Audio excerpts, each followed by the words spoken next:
오늘은 딱 15년 전에 일어났던 일을 떠올리게 만드는 날이죠. 오늘이 9월 11일이죠. 911님. 15년 전에 일어났던 큰 사건이 있었죠. 저는 당시 유학원 유학생으로 공부를 하고 있었는데 TV를 식당에서 일하면서 봤습니다. 아르바이트로 식당에서 일하면서 TV에 나와 있는 그 쌍둥이 빌딩의 비행기가 부딪히는 그 모습을 보면서 저는 영화의 한 장면인 줄 알았습니다.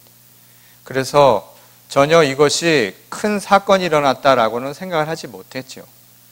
그런데 그 사건에 대한 사람들의 반응은 크게 다르지 않았을 겁니다. 너무나 놀라운 일이었기 때문에. 그리고 무엇보다 우리가 지금 현재 살고 있는 이 미국 땅에서 그런 엄청난 사건이 발생하리라고는 많은 사람들이 생각을 하지 못했습니다. 왜냐하면 이 미국은 누가 생각해도 드림 땅, 꿈의 나라였고 이상적인 사회라고 사람들은 믿었고 또 그래야만 했기 때문이었죠. 그러나 본국이 테러리스트들에 의해서 그런 테러를 받게 되자 많은 사람들이 공분과 함께 또 다른 질문들을 하기 시작을 했습니다. 과연 우리가 살아가는 이 땅에서 진정으로 평안과 그리고 완전한 평화 그리고 모든 것이 안전한 사회를 이룰 수 있을까? 그리고 꿈 같은 세상, 이상적인 세상이 과연 우리가 살아가는 현실 속에서 가능한 일인가? 라는 것이었죠. 그리고 많은 사람들은 피해자들을 난 이 엄청난 사건과 함께 더불어서 지구촌 곳곳에서 벌어지고 있는 전쟁과 분쟁에 대한 생각을 하게 되었습니다. 그리고 많은 미국 사람들도 그것에 대해서 반성을 하기 시작을 했죠. 전쟁과 그리고 분쟁은 어디까지나 미국 땅 바깥에서 일어난 일이었지 우리의 이야기는 아니었다라고 생각했던 사람들에게 경종을 울리는 사건이었기 때문입니다. 과연 우리는 어디에 있고 또 우리가 아닌 또 다른 사람들은 과연 어디에 있는가? 전쟁을 통해서 내가 느끼지 못하고 마치 내일이 아닌 것처럼 여겼던 미국 사람들에게 이 질문은 아주 크게 다가오는 사건이기도 했다는 것이죠. 그런 의미에서 9.11 사건은 미국 땅의 비극이기도 하지만 그 비극은 우리에게 또 다른 시각을 다시 한번 갖게 하는 희망의 시점이기도 하다라는 생각을 해봅니다. 이제 우리는 누구이고 그리고 우리가 아닌 다른 사람이라고 우리가 생각하지도 않고 또한 구태여 우리 안에 두려고 하지 않았던 그 사람들, 그 삶에 대해서 과연 우리는 어떤 시각을 가져야 할 것인가? 이것이 바로 오늘 이 15년 된 오늘 우리 이 시점에 다시 한번 생각해 봐야 할 질문이 아닌가라는 생각을 해보게 됩니다. 일부의 이 신학자 중에는 이 성경의 구약에 나오는 이 나라는 이 개념을 가지고 여러 이야기를 하곤 합니다. 그리고 9.11 사건에서 우리가 바라본 것처럼 우리라고 하는 이 개념을 달리 해석하는 사람들이 존재하고 있음을 보게 됩니다. 실제로 성경의 구약에 보면 이 나라고 하는 이 개인적인 개별적인 주체, 다시 말해서 개체가 존재하지 않았다라고 하는 사람들이 많이 있습니다.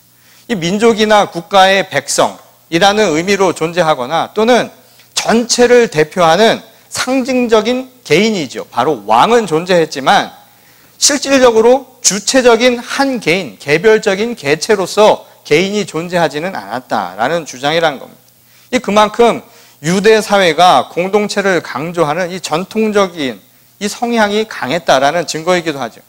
실제로 창세기 1장 26절에 보면 이런 말이 나오죠. 하나님이 인간을 만들 때의 상황을 이렇게 표현하고 있습니다.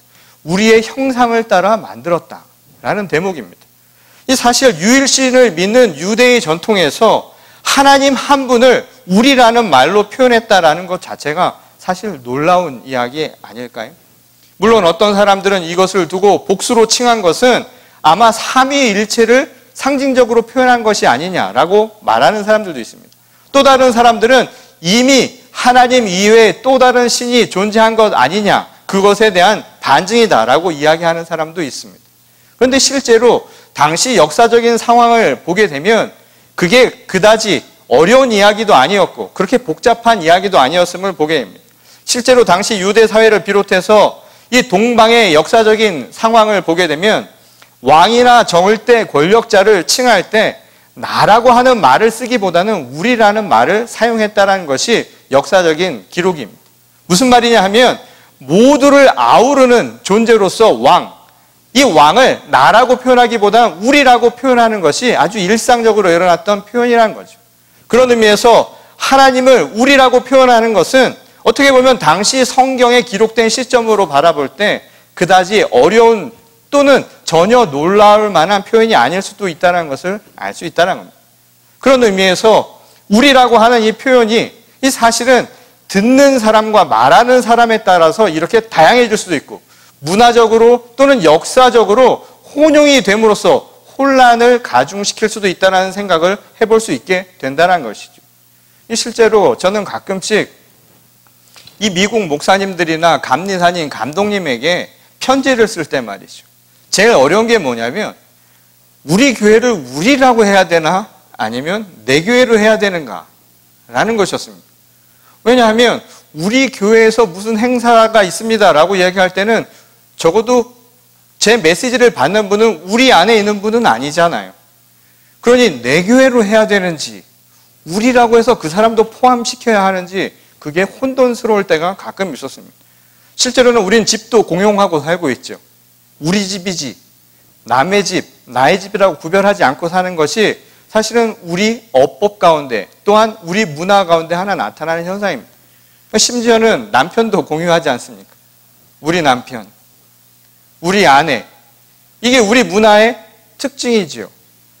근데 저는 가끔씩 저희 아이들을 보면 다르다라는 생각을 해봅니다. 저희 아이들은 이야기할 때 내 집이라고 이야기를 하죠. 근데 저는 속으로 그럴 때마다 마음이 별로 그다지 이렇게 받아들이지가 않는 게 왜 지 집일까요? 우리 집이고 내 집일 텐데. 우리가 생각하는 이 우리라는 개념도 말하는 사람과 듣는 사람에 따라 이렇게 다양하고 또한 혼돈을 가져올 수도 있다는 겁니다.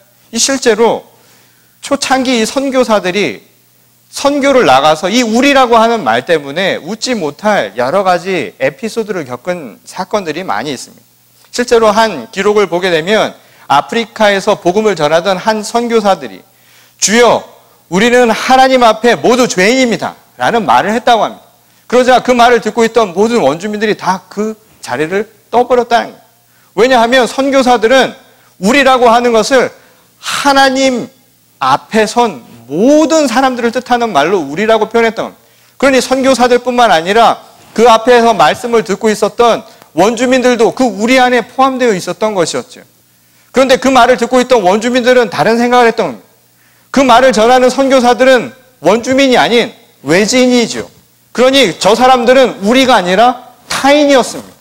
그런데 그 타인이 우리라고 이야기를 하니까 그 우리는 자신들이 아닌 바로 선교사들만을 지칭하는 줄 알았다는 것이죠. 그런데 선교사들이 뭐라고 이야기를 했습니까? 우리는 죄인이라고 이야기하니까 원주민들은 여기 온 사람들이 우리를 위해서 온 사람인 줄 알았는데 전부 다 범죄자였구나 라는 사실을 알게 되었다는 것이죠. 그래서 그 자리를 떠난 사건이 실제로 있었다라는 기록이 있었다는 겁니다. 우리에 대한 개념이 바로 이렇게 말하는 자와 듣는 자에 따라서 전혀 다른 방식으로 또한 의미로 이해될 수 있는 부분이 바로 이렇게 해서 발생한다는 것이죠. 실제로 오늘 우리가 읽은 신약의 본문 말씀은 바로 이러한 우리에 대한 개념을 달리 해석하고 있는 사람들에 대한 이야기를 우리에게 알려주고 있습니다. 바로 바리새파 사람들과 율법 학자들에 대한 이야기이죠. 오늘 본 말씀을 보면 늘 그러셨던 것처럼 그날도 예수께서 세리들과 이 죄인들 사이에서 말씀을 전하고 있는 상황이었습니다. 그런데 이 상황을 보고 바리새파 사람들과 율법 학자들은 예수님을 비난하기 시작하지요. 왜냐하면 그것은 당시 그들이 믿고 따랐던 율법에 맞는 행위가 아니었기 때문이었습니다. 그런데 이 당시 이 율법의 조항들을 거론하면서 예수님을 비난했던 이러한 사람들, 이 당시에는 이들을 통칭해서 정통파다라고 그렇게 불렀다는 겁니다. 다시 말해서 율법학자나 또는 바리새파와 같이 율법에 충실하고 율법에 맞는 삶을 살아간다라고 하는 사람들을 자칭, 타칭으로 정통파, 그렇게 불렀다는 겁니다. 이 반면에 이 정통파들은 이 자신과 달리 율법에 어긋난 사람들이죠. 그들의 눈에는 뭡니까? 율법에 어긋난 것, 곧 하나님의 말씀에 어긋났다는 것은 바로 죄인을 의미하는 것 아닙니까?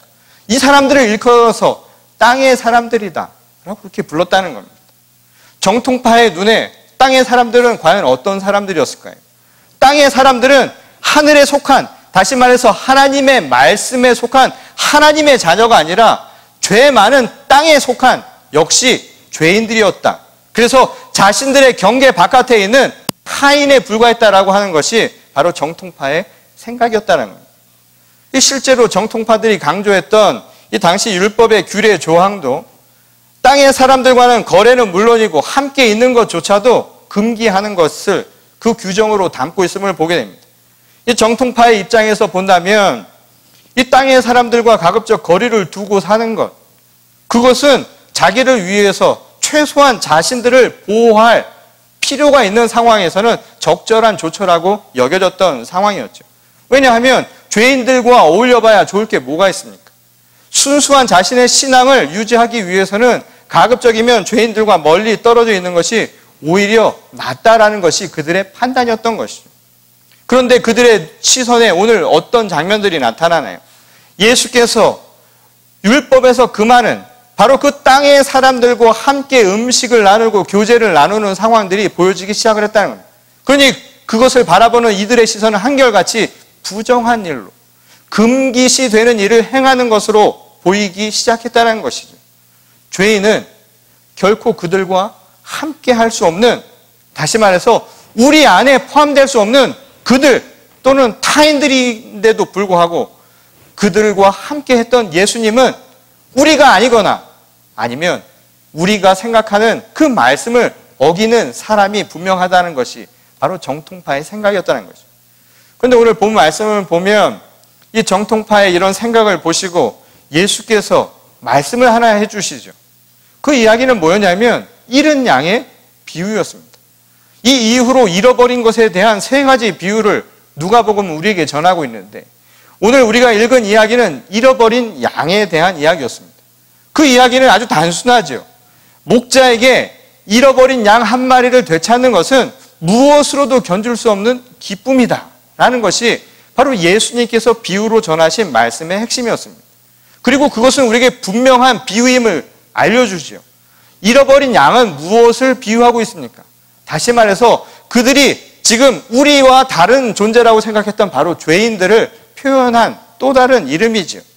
그리고 목자이신 그리스도 예수께서는 바로 죄인인 잃어버린 양들을 되찾는 것, 그것이 바로 이 땅에 오신 사명이요 이유라는 것을 그들에게 분명하게 밝히고 있는 대목이라는 겁니다. 실제로 우리가 상식적으로 한번 생각을 해보죠. 목자에게 양을 지키는 것은 당연한 책무입니다. 그러니 양이 한 마리가 됐든 두 마리가 됐든 몇 마리가 됐든 양을 지키는 것은 당연히 해야 할 목자의 의무요 책무죠. 그런데 만일 내가 이것을 지켜야 하는데 그 중에 하나를 잃어버렸습니다. 그것은 내가 책임을 다하지 못한 것이죠. 그런데 그런 잃어버린 양을 다시 되찾았다는 것은 무엇을 의미한가요? 자기 임무를 다 수행했다는 것을 의미하는 것이죠. 그러니 잃어버린 양을 되찾을 때 당연히 기뻐하는 것은 그것은 그 누구도 당연한 모습이 아니겠는가. 이것이 바로 예수님의 말씀이었습니다. 그런데 이것은 우리에게 아주 대조적인 두 개의 시선을 가르쳐 주지요. 그 한 가지는 뭡니까? 바로 정통파들의 시선이지요. 그들의 눈에 땅의 사람들, 잃어버린 양, 사실은 그들은 잃어버린 양이라고 생각을 하지 않았던 것이죠. 그들에게 양은 무엇이었습니까? 우리가 아닌 양이죠. 어차피 없었던 양이다 이 말인 겁니다. 죄인이라고 규정짓는 그 순간에 그 양은 더 이상 우리가 될 필요가 없는 폐기 처분돼야 할 쓰레기와 같은 존재나 다름없었다라는 겁니다. 그런데 예수님의 시선은 전혀 달랐죠.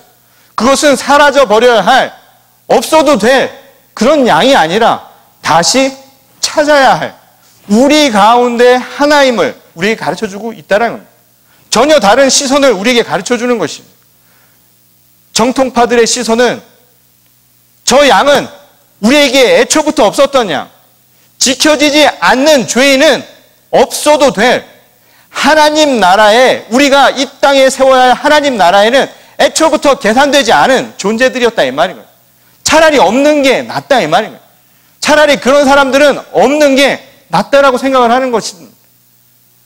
오늘날 우리가 시대를 살아가면서도 가끔씩 그런 생각하지 않나요? 차라리 없어져 버리면 나을 것 같은 존재들 있지 않습니까? 우리는 그런 생각들을 하면서 살아가지 않나요? 우리말에도 화가 날 때마다 그런 얘기 하잖아요. 귀신은 뭐 하고 있는가? 하나님은 마음에 걸려서, 양심에 걸려서 말은 못하고 귀신은 뭐 하냐고 안 잡아가고. 그리고 우리는 어떤 상황이 생겼을 때 나 아닌 우리라고 생각하는 그 범주 안에 속하지 않으면 없어져도 사라져도 눈 하나 깜짝하지 않고 살아가는 게 우리들 아니냐 이 말인 겁니다. 사람의 생명이 재난으로 어려움을 당하고 있는데 시간이 지나면 우리의 시각과 우리의 시선은 어느새 같이 흘러가 버립니다. 누구는 여전히 아파하고 누구는 여전히 그것으로 고통받고 있는데도 불구하고 우리가 아니면 우리는 함께 아파하지 않지요. 그게 우리들이 살아가는 인생 아니냐 이 말인 겁니다. 지금 그런 시선으로 정통파들은 죄인들을 바라보고 있었다는 겁니다.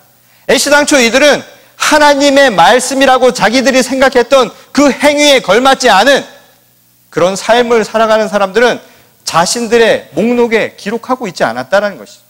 그러니 잃어버린 양이 아니라 애초에 없었던, 또는 차라리 없어지면 날 양 정도로 여겼던 것들이 바로 그들의 시선이었다는 겁니다.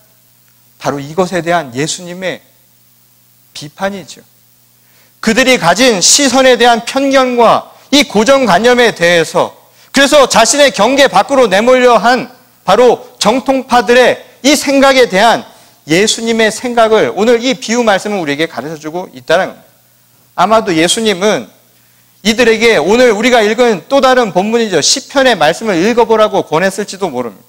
오늘 본문에 나오듯이 자기 스스로 하나님의 말씀, 율법에 정통한 자기들이야말로 하나님의 뜻에 합당한 의인이라고 생각했던 그들에게, 그래서 그들이 우리와 다른 사람들을 죄인이라고 정죄하고 있을 바로 그 순간에 하나님의 기준에는 모두가 죄인일 수 있다는 것을 우리에게 가르쳐주고 있습니다. 곧 기준이 정통파들이 생각하듯 자신의 판단에 의해서 땅의 사람들을 구별하는 것이 아니라 오늘 시편 기자의 이야기처럼 하나님 보시기에, 하나님 판단에 세상의 모든 사람들은 하나같이 죄인일 수 있다는 겁니다. 그래서 의인이 하나도 없다라는 자조 섞인 원망은요, 또는 우리 자신을 바라보는 그 말씀 속에는 우리 모두가 하나님의 눈에는 완벽하지 않은, 연약한, 그래서 언제 흔들릴지 모르는 죄인임에는 다 똑같다라는 것을 우리에게 가르쳐주고 있다는 것이죠. 다시 말해서 이 이야기는 무엇을 우리에게 말씀하고 있습니까? 땅의 사람을 구별하는 것, 내가 정통파라고 이야기할 수 있는 그 기준이 어디 있냐 이 말인 것이죠. 시선이 다르다 이 말인 겁니다. 오늘 예수님의 말씀에 우리를 죄인과 정통파로 가르는 그 기준이 어디에 있습니까? 율법의 행위를 지키느냐 안 지키느냐, 내가 그 근거에 조항에 맞느냐 안 맞느냐에 있는 것이 아니라, 우리가 정한 기준에 있는 것이 아니라 바로 하나님께 있다는 것을 가르쳐주는 것이죠. 하늘 아래 살아가는 우리 모두는 사실 똑같은 땅의 사람들이라는 겁니다. 예수님은 그런 의미에서 우리에게 분명하게 이야기해 주죠. 너희도 언제든지 땅의 사람들이 될 수 있다고요. 저는 매주 말씀을 준비하고 말씀을 전하면서요, 항상 저 자신을 생각하게 됩니다. 예전에는 이 앞에 앉아서 예배를 드릴 때는 몰랐는데, 이 자리에 앉아서 십자가를 바라보면서 예배를 같이 바라보면서 저에게 든 생각이 뭐였냐면 똑같은 생각입니다. 말씀은 제가 전하는 것 같지만 그 말씀을 전하는 저조차도 과연 하나님의 말씀에 합당한 자의 모습인가? 그리고 내가 전하는 이 말씀 하나하나에 그 규정 하나하나에 나는 정말 적합한 사람인가? 정말 그럴 만한 자격이 있어서 그런 말씀을 전하고 있는가 말이에요. 얼마나 가슴이 찔리고 얼마나 양심의 가책을 느끼는지 모릅니다. 그런데 아세요? 저 매주 제가 설교하고 저는 제 설교를 제가 듣습니다. 주중에 인터넷에 올리면 그 클릭 조회수 하나 나오면 그거 접니다. 제가 제 설교를 듣습니다. 잘하나 못하나를 물론 듣기도 하죠. 가끔씩은 제가 제 설교 들으면서 좋을 때도 있습니다. 얼마나 재미가 없었을까? 성도들은 얼마나 이 순간에 마음에 와닿지 않았을까? 근데 또 다른 하나는 뭐냐면 그 말씀을 전하는 제가 그 말씀을 저도 듣는다라는 것이죠. 그 말씀을 전하면서 내 자신은 과연 하나님 앞에 합당한 삶인가 말이죠. 오늘날 많은 교회의 지도자들이 부패하고 부정해가는 이유 가운데 하나가 뭘까요? 말을 전하면서 나는 아닐 거라고 생각하는 그 착각이 우리를 위험에 빠뜨릴 수 있다는 겁니다. 저 스스로를 되돌아보면 정말 죄인입니다. 어떻게 죄인이 아니라고 이야기할 수 있을까요? 오늘 예수님이 우리에게 전하는 말씀입니다. 여러분, 하나님의 눈에 그 하늘의 기준으로 보면 우리는 역시 다 죄인이라는 거예요. 그리고 지금 정통파라고 자부하는 그 사람들조차도 너희 스스로도 그런 의미에서 언젠가는 잃어버린 양이 될 수도 있다는 것이죠. 얼마나 괴로운지 모르겠습니다. 그래도 저는 아직 고상한 삶을 아직까지는 살아가고 있는데요. 지키고 있습니다. 저의 사무실 앞에 보면 뭐 하나가 붙어 있어요. 어떤 분이 소주 광고 아니냐고 자꾸만 그러시는데 처음처럼이라고 그렇게 해놨습니다. 그 처음처럼이라고 제가 붙여놓은 이유는 뭐냐면 그 처음이 뭘까? 제가 처음 하나님의 부름을 받고 주의 종이 되기로 했던 바로 그 순간의 마음입니다. 제가 생각하기에 가장 순결했고 가장 따뜻했다라고 믿었던 바로 그 순간이에요. 오늘 우리는 자기가 생각했던 그 순간에서조차도 지키지 못하며 살아가는 게 우리들의 삶의 모습 아닐까요? 그런데 어찌 내가 하늘에 가깝다라고 이야기할 수 있을까요? 땅에 살면서 그 땅의 기준도 제대로 살아가지 못하는 우리가 과연 나는 정통파요, 하나님의 말씀에 합당한 삶을 살아가는 의인이라고 과연 그 누가 이야기할 수 있겠느냐라는 말씀입니다. 하나님이 오늘 우리에게 말씀하신 경계는 그런 의미에서 우리가 만들어낸, 우리가 생각하는 그 행위를 했다 해서 우리의 능력으로 이루어지는 것이 결코 아니라는 겁니다. 여러분, 구원은 우리의 능력이 아닙니다. 그럼에도 불구하고, 우리가 죄인임에도 불구하고 우리를 살리시기 위한 그리스도의 사랑이 우리를 살린 겁니다. 그것이 바로 주님의 은혜가 아닙니까? 그럼에도 불구하고 정통파들은 마치 우리는 하늘에 속한 사람들이고, 그리고 우리 안에, 그 경리 안에 들지 못한 사람들은 저 땅에 꺼져버릴 땅의 사람들이라고 스스로 격화시켜 버렸던 것이죠. 하늘의 경계가 아니라 사실은 땅의 경계를 가지고 우리라고 하는 너와 나를 구별하며 살았다는 겁니다. 그렇다면 하나님의 기준, 그 하늘의 기준은 과연 뭐가 다를까요? 이 정통파의 기준과 과연 어떤 의미에서 다를까요? 지금 이야기한 것처럼 이 땅의 기준이 우리라고 하는, 그래서 우리가 생각하는 그 행위를 했느냐 안 했느냐, 자신들의 규정에 맞느냐 안 맞느냐, 같은 색이냐 아니냐, 내 편이냐 아니냐 맞냐를 가지고 구별했던 땅의 사람들과는 전혀 다른 하늘의 기준이 있음을 우리에게 주님은 말씀해주고 있다는 겁니다. 오늘 이 비유의 말씀은 그런 의미에서 소수의 누가 중요하냐, 한 개인이 집단보다 더 중요하냐 아니냐, 아니다 집단이 더 중요하다, 다수결의 원칙이 더 중요하다라는 것을 말하려고 하는 것이 아님을 보게 된다는 겁니다. 오늘 우리가 읽은 이 본문의 말씀, 이 비유는 우리에게 중요한 사실을 가르쳐주죠. 하늘의 기준이 다르다라는 것을 우리에게 가르쳐주고 있다는 겁니다. 하늘의 기준은 무엇일까요? 그것은 다른 게 아닙니다. 우리와 다른 이들조차도 사랑할 수 있는가? 아닌가? 이것이 바로 하늘의 기준임을 우리에게 가르쳐주고 있다는 겁니다. 그도 그럴 것이요. 실제로 많은 율법 학자들은 자신들이 정한 율법의 조항들을 가지고 그것을 지키는 것이 하나님의 말씀을 지키는 것이라고 생각을 했는데, 정작 예수님께서는 우리에게 하나님의 계명, 하나님의 법조항은 한 가지만 얘기해 주셨습니다. 그것은 무엇이었나요? 사랑이라는 거예요. 사랑 하나면 충분하다라는 것이죠. 그러니 하나님의 뜻, 하나님의 기준은 무엇인가요?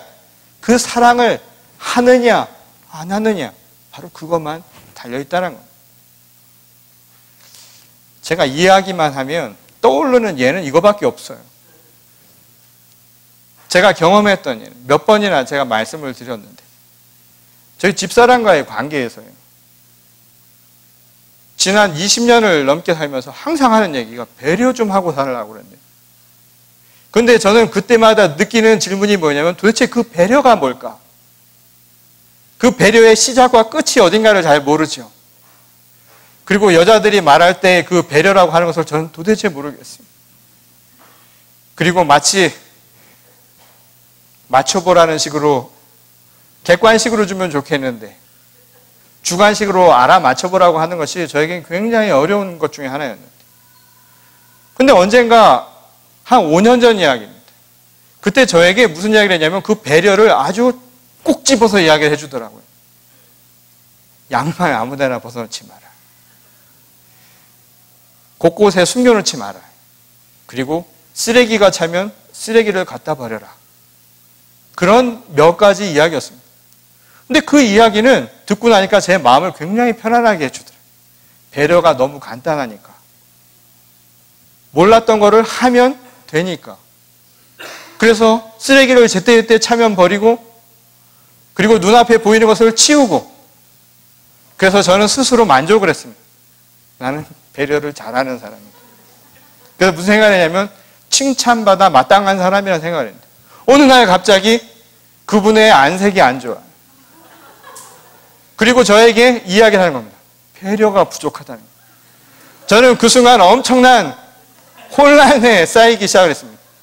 분명 배려를 다 했는데 그 배려가 아직 끝나지 않았다는 사실에 굉장히 놀라웠고, 그리고 또 다른 배려의 항목들이 뭐가 있을까? 너무너무 어려웠던 거죠.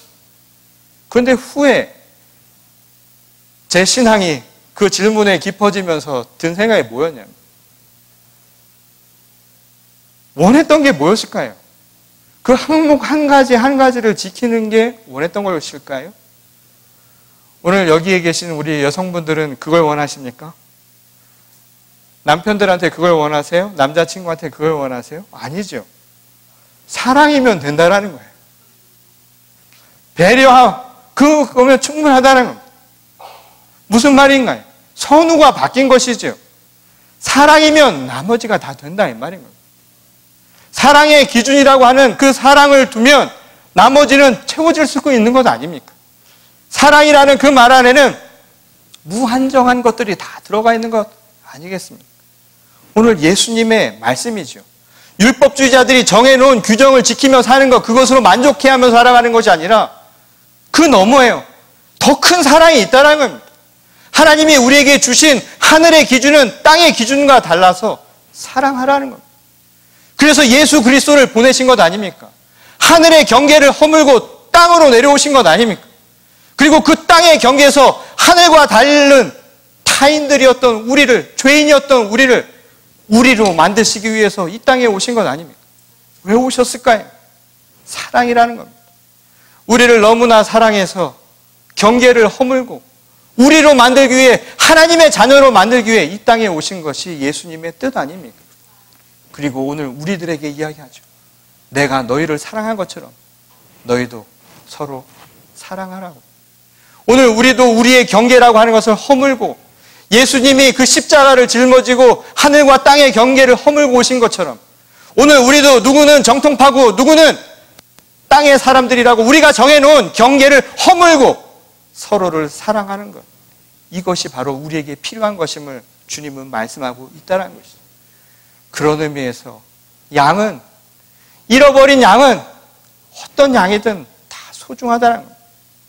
오늘 우리 한 명 한 명은 다 소중한 존재라는 것이죠. 비록 땅의 기준은 세상을 구별하면서 살아가죠. 사람의 등급이 있지요. 오늘 교회 목사님 얘기 들으니까 그 교회는 등급이 있대요. 그 등급은 교역자들만 안다고 하더라고. A 등급부터 D 등급까지 사람을 나눠놓는다는 거예요. 물론 좋은 의미에서 D 등급은 신앙이 아주 깊이가 많지 않은 분들은 D 등급으로 해서 C 등급으로 올리고 이렇게 등급을 나눠놓는다는 거예요. 말은 그렇지만 세상에 등급이 나눠졌다고 생각을 해보십시오. 여러분들은 어떤 클래스입니까? 나는 과연 어떤 삶을 살아가고 있나요? 마치 세상을 나는 A 등급이 아니어서 C 등급으로 살아가서 마치 인생을 나락처럼 살아가는 사람도 있습니다. 내가 생각했던 A 등급이 되지 못해서 버둥버둥거리면서 살아가는 사람도 있습니다. 내가 무언가 생각하는 그 사다리를 올라타기 위해서 경쟁을 하면서 나 아닌 우리라고 하는 그 경계 바깥에 있는 사람들의 아픔은 아랑곳하지 않고 살아가는 게 오늘 우리들의 현실입니다. 그리고 그것을 마치 당연한 것처럼 받아들이고 살아가는 게 오늘 우리들의 현실이고, 우리는 오늘 예수님이 말씀하신 것처럼 잃어버린 양이 아니라 잃어버려도 좋을 양, 애초부터 없었던 양으로 생각하며 살아가는 것이 우리들의 삶이었다는 것이죠. 그런 오늘 우리들의 현실의 주님의 말씀입니다. 양은 잃어버린 양만 있습니다. 주님의 시선에 모두는 하나같이 다 하나님의 사랑의 대상입니다. 마치 말 안 듣는다고 저건 자식도 아니고, 마치 하나님의 말씀을 듣지 않는 것처럼 보이는 저거는 교인도 아니고, 저거는 죄인이고 타락하고 지옥으로 갈 자라고 정해놓은 것은 아무도 없다는 것이죠. 오늘 우리는 다 똑같은 잃어버린 양입니다. 오늘 주님이 우리를 찾아오셨습니다. 그리고 지금도 우리를 부르고 찾고 계십니다. 그리고 오늘 우리 서로에게 말씀하고 있습니다. 가서 서로의 잃어버린 양들을 함께 찾아주라고. 누가 우리인가? 이 질문에 대한 예수님의 말씀은 누가 사랑할 수 있는가? 누가 서로 사랑하는가? 바로 이 대답으로 우리에게 말씀해 주고 있습니다. 오늘 잃어버린 많은 것을 살아가고 있는 이 시대, 우리들이 되찾아야 할 말씀이 아닐까요? 오늘 너무나 당연한 듯 보이는 이 사랑이라는 것을 잊고 지내는 오늘 이 시대에 진정한 하나님의 자녀들, 그래서 모두가 우리가 될 수 있는 교회와 성도들이 될 수 있기를 주님의 이름으로 간절히 축원합니다. 우리 다 같이 기도하시겠습니다. 주님, 우리는 어디로 와서 어디로 가는지 모르며 살아가는, 이 세상을 부유하며 떠다니는 여행객처럼 살아가는 삶을 살아가고 있습니다. 그런 현실 속에서 우리는 수많은 사람들과 만나며 헤어지며 살아가고 있습니다. 그런 삶 속에서 행여 우리들은 우리가 아닌 또 다른 타인들을 만들어내고, 우리가 아니라는 이유로 나누지 않고 배제하고 때로는 증오하고 갈등의 대상으로 삼으며 살았던 것은 아니었을까요? 심지어는 같은 공동체 안에서도 나와 마음이 같지 않고 나와 다르다는 이유만으로 우리의 범주 안에서 빼버리고 그를 소외시키고 왕따시키며 살았던 모습은 아니었을까요? 오늘 주님의 말씀입니다. 우리가 세운 우리의 그 경계, 하나님의 사랑 안에서 다 무너뜨려 주시고 사랑으로 하나 되라고 오늘 주님께서 말씀해 주십니다. 오늘 잃어버린 우리의 그 마음을 다시 한번 회복할 수 있도록 인도하여 주시옵소서. 우리가 잃어버린 양은 사실은 어느 한 사람 한 사람만이 아니라 사실은 우리 한 사람 한 사람이 가지고 있는 사랑의 마음이었음을 저희들이 잊지 않게 도와주시옵소서. 사랑을 회복하게 하여 주시옵소서. 그리하여서 한 사람 한 생명을 구하듯 한 사랑을 되찾을 때마다 기뻐할 수 있는 교회와 우리 성도들이 되게 하여 주시옵소서. 여전히 이 시대가 갈라져 분쟁과 전쟁 속에서 살아가고 있습니다. 모두가 우리가 될 수 있도록 서로 사랑하는 마음으로 품어 안고 나눌 수 있는 마음 허락하여 주시옵소서. 우리 교회와 성도가 그런 마음을 먼저 갖고 세상의 등불처럼 세상을 변화시키고 또한 세상에 하나님의 복음의 말씀을 전하는 주의 거룩한 도구가 되게 하여 주시옵소서. 오늘 우리라는 참 사랑의 마음을 허락하여 주신 예수님께 감사를 드립니다. 오늘 이 마음을 안고 돌아가는 성도들 한 명 한 명 세상에 돌아가서 지치고 좌절하지 않도록 도와주시며 늘 하나님을 바라보며 내 삶의 소중함을 다시금 회복하고 누군가를 향한 사랑의 마음을 나눌 수 있도록 하나님께서 복의 복을 더하여 주실 줄 믿사오며 거룩하신 우리 주 예수 그리스도의 이름 받들어 간절히 기도드렸습니다.